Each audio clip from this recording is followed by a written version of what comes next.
Bienvenidos, mi nombre es Ángel Vega. Vamos a continuar con este proyecto. Ya hemos creado un grid. Ahora vamos a tratar de visualizar ese grid del lado derecho donde se encuentra nuestro navegador. Para ello necesitamos una función que se llame dibujar. En inglés le vamos a poner draw. Si vamos al index.ts tenemos que utilizar esa función. Vamos al index.ts. Aquí tendremos que utilizar esa función. Tenemos mi grid.draw. No tenemos absolutamente nada. Vamos a regresar a crear toda la lógica de esta función. ¿Qué es lo primero que vamos a hacer? Bueno, necesitamos nuestra variable ctx, que es el espacio donde nosotros hacemos un dibujo. Lo extraemos de nuestro grid. This se refiere al grid con el que estemos trabajando en un determinado momento. Y primero que nada vamos a documentar este pedazo de código. Vamos a hacerlo un poquito grande y le vamos a decir que vamos a estar dibujando líneas horizontales. Para comprender este código de una manera más fácil, tendremos que estar visualizando cómo es que funciona un grid. Vamos a tratar de explicarlo lo más claro posible. Y primero que nada tenemos que iterar y tenemos que, para cada una de estas is que estamos creando aquí, cada una de estas is va a ser una línea, empezando desde la línea 0. ¿Cuántas líneas tenemos que dibujar horizontalmente? Depende del número de cuadros verticales que tengamos. Entonces tenemos que escribir this.nh, el número de celdas horizontales que tenemos. Ese es bueno, dependiendo del número de líneas horizontales que tengamos, vamos a dibujar nuestras líneas verticales.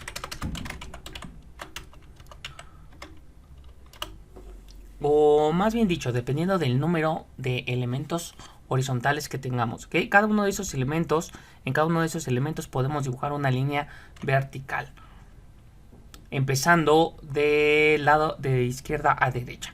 Es decir, imagínate que este es el grid. Imagínate que este cuadrado es nuestro grid con el que vamos a trabajar.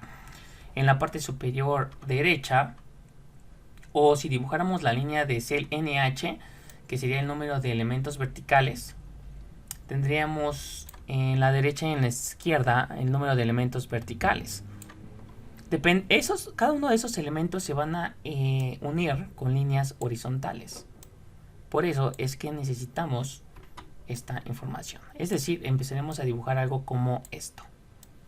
Aproximadamente, ¿ok?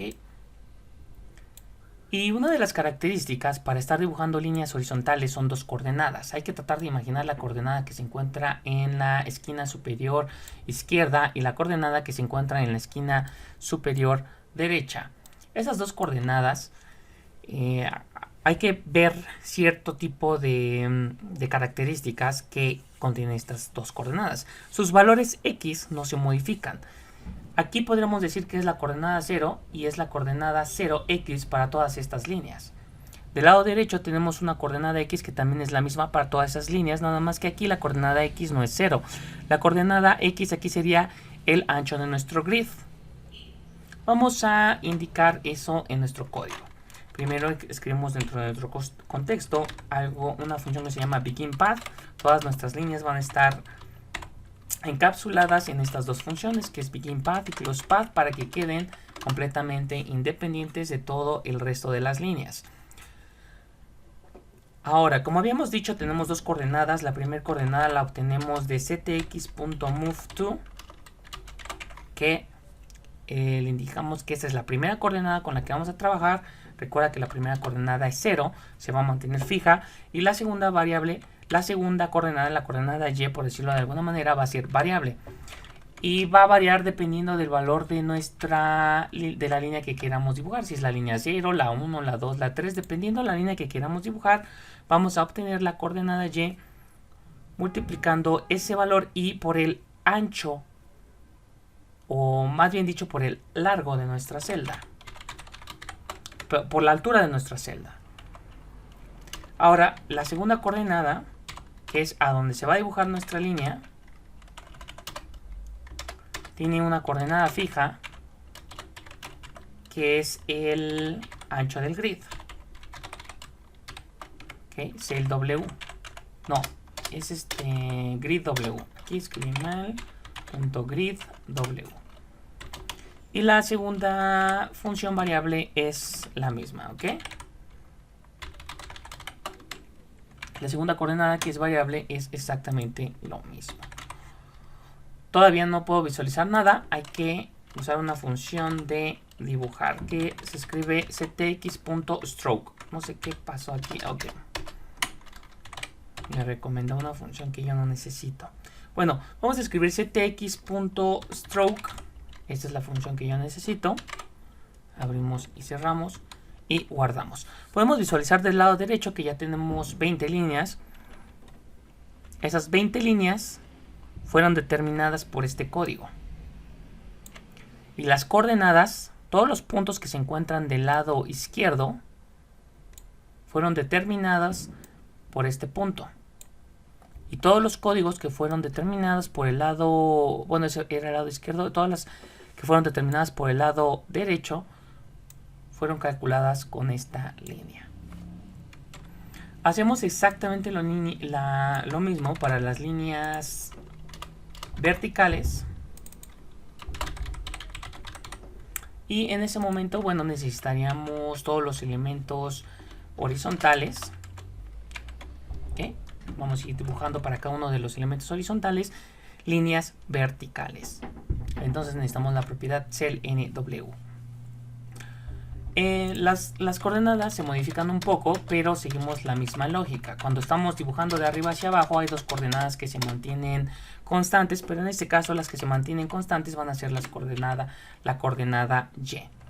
Si visualizamos del lado izquierdo la coordenada Y, es decir, si empezamos a dibujar líneas de arriba hacia abajo, hay ciertas propiedades que no se modifican, ¿no? Por ejemplo, la coordenada Y en este punto siempre va a ser 0. ¿Okay? El primer punto, la coordenada Y siempre va a ser 0.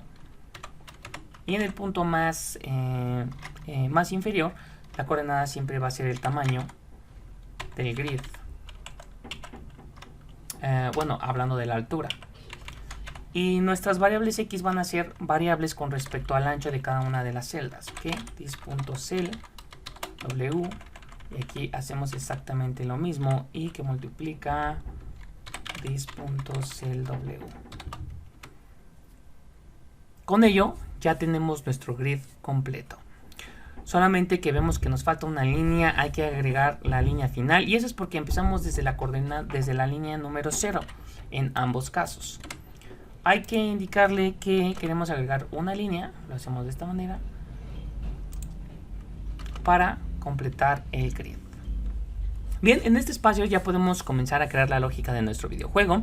Vamos a comenzar a crear esta lógica en el próximo video.